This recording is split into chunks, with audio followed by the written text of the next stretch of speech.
del tejido, que va a ser el anular, va a ser blanco, va a ser un color rosado, y que debajo de esto se va a formar va a estar la herida en la piel y encima va a estar la costra. No, lo que primeramente se forma la costra. Si la costra va a ser porque el tejido se ha deshidratado, por eso es que la costra es dura. Entonces cuando uno va a querer quitar una costra, ¿qué hace? Le coloca agua y la costra se va a caer, pero se cae la costra y nuevamente vuelve la hemorragia. En la parte microscópica, nosotros vamos a ver primeramente qué es la proliferación de los fibroblastos. Va a haber nuevos capilares finos y de pared muy delgada. Y luego vamos a tener un tejido conjuntivo laxo. Cuando hablan de tejido conjuntivo laxo, es porque se han visto todos los elementos extracelulares o celulares del tejido conjuntivo. Y esto es lo que nosotros vamos a ver en la parte histológica. Todas estas formaciones que están viendo acá, que hay un montón de glóbulos rojos, esta es la angiogénesis o la proliferación vascular. Entonces nosotros vamos a ver acá cómo estos espacios, que si se ve una gran cantidad de espacios que van a estar rodeados por un gran componente inflamatorio de tipo crónico, que van a ver los linfocitos, van a ver los histocitos, van a ver los macrófagos. También pueden existir algunos componentes de tipo inflamatorio agudo. Este es un esquema en donde nosotros vamos a ver que si tenemos esto, un vaso sanguíneo, estas son las células endoteliales, entonces nosotros vamos a ver que los macrófagos van a emigrar del vaso sanguíneo, porque hemos dicho que el macrófago se va a originar ¿de qué? Del monocito. Entonces, una vez que el monocito, ese monocito está pasando acá, ya se convierte en un macrófago. Entonces, ese macrófago va a ocupar la zona en donde ha estado la lesión, o sea, la zona que ha habido una injuria. Y esto va a tener una zona que se va a volver semilíquida. ¿Por qué semilíquida? Porque va a tener una constitución de cantidades bastante grandes de agua. Y este porque el tejido conjuntivo va a tener bastante cantidad hídrica. Y esa cantidad hídrica es para que después los elementos que están transformando acá se conviertan en la matriz conjuntival, o sea, en la parte extracelular. Esta es la angiogénesis. Bien, todo esto es la cantidad.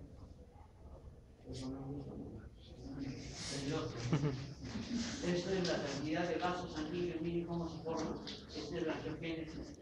Y miren cómo estas células, que son las células de macrófagos, que son parte también de las células del tejido conjuntival, van a ser rellenos estos espacios, porque esto va a estar así vacío.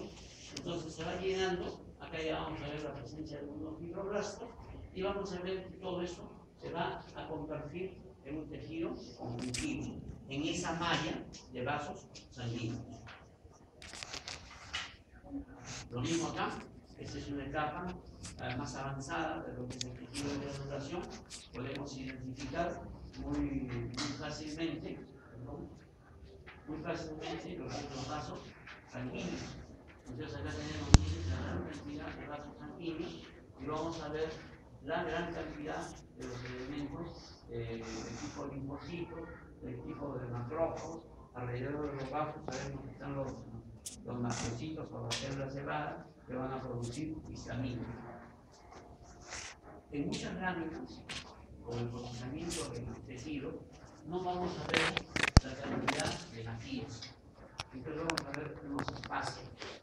Y ahí viene el problema para saber si es vaso sanguíneo o es algún otro elemento. Porque también hay que hacer diagnósticos diferenciales en donde va a proliferar los vasos sanguíneos, como va a ser, por ejemplo, el angioendotelioma. Vamos a tener el pericitoma. Entonces, todo eso hay que hacer diagnóstico diferencial cuando uno hace esta observación. Bien, acá vamos a ver un estado avanzado, en donde lo que originalmente fue espacio se va llenando por los macrófagos y miren cómo se transforman la mayor parte de elementos en los fibroblastos. Acá va a haber cantidad también de lo que son los vasos sanguíneos, pero va a proliferar bastante lo que es la parte celular. Y también ya va a existir una gran cantidad de lo que viene a ser el material extracelular del tejido conjuntivo.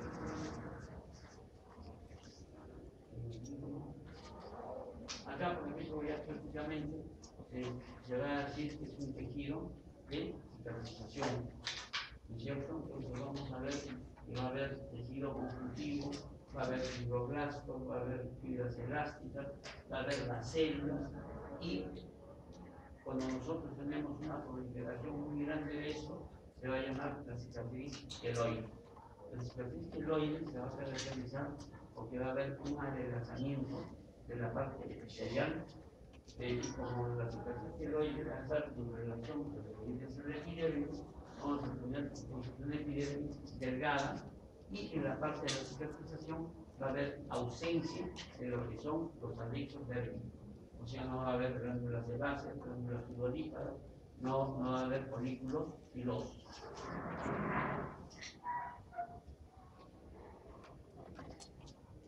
La cicatrización de las heridas es un proceso de inducción y una respuesta inflamatoria, ¿no? Ese proceso inflamatorio, por lo general, cuando hablamos de cicatrización, es un proceso inflamatorio de tipo crónico. Va a haber una regeneración de células parenquimales. Es un proceso inflamatorio agudo, es un proceso inflamatorio muy simple.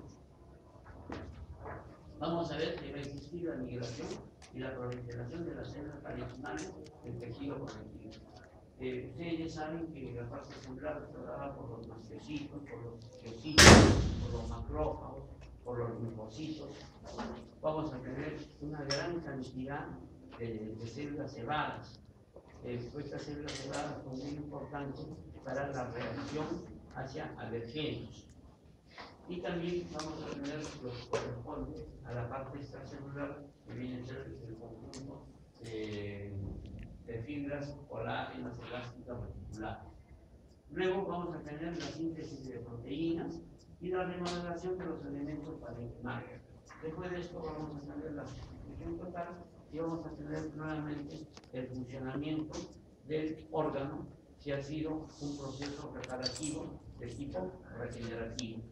Si es un proceso reparativo del tipo cicatricial, depende de la magnitud de la lesión para ver si hay una cicatriz muy prolífera que puede producir imposibilidad de movimiento. Yo creo que al inicio de la clase que puede haber una cicatriz muy grande, por ejemplo, a nivel del codo, a nivel de la cara, que va a impedir el funcionamiento del órgano.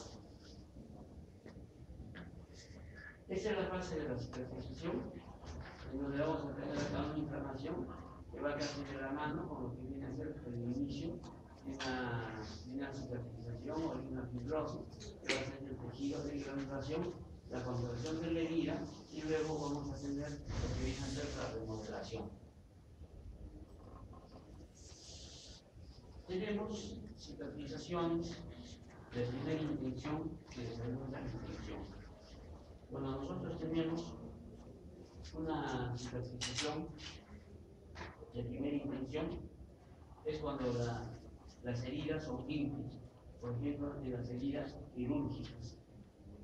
Pero también acuérdense, como les dije, si hay una peritonitis, esa herida no va a ser limpia, esa herida va a estar contaminada por los gérmenes. O por ejemplo, si no se lavan bien las manos en el momento de operar, pueden darle una infección al paciente. Y cuando hay ese tipo de heridas contaminadas, es muy difícil que cierre las heridas. Muchas veces se tiene que dejar abierta la herida y esto es un desastre para el paciente.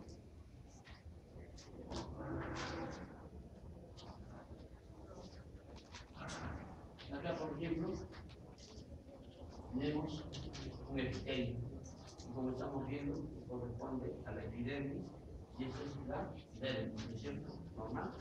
Pero cuando se produce una lesión, miren, sobrepasa la membrana basal y va a llegar al tejido conjuntivo, o sea, prácticamente a la dermis, ¿no es cierto? También depende que la profundidad no es igual que sea una lesión superficial o una lesión profunda. Cuando yo estoy hablando de una lesión superficial, estoy hablando acá de la dermis papilar. Esas son las papilas dérmicas, esta es la dermis papilar y esta es la dermis reticular. Entonces, todo eso va a depender para el proceso de la cicatrización.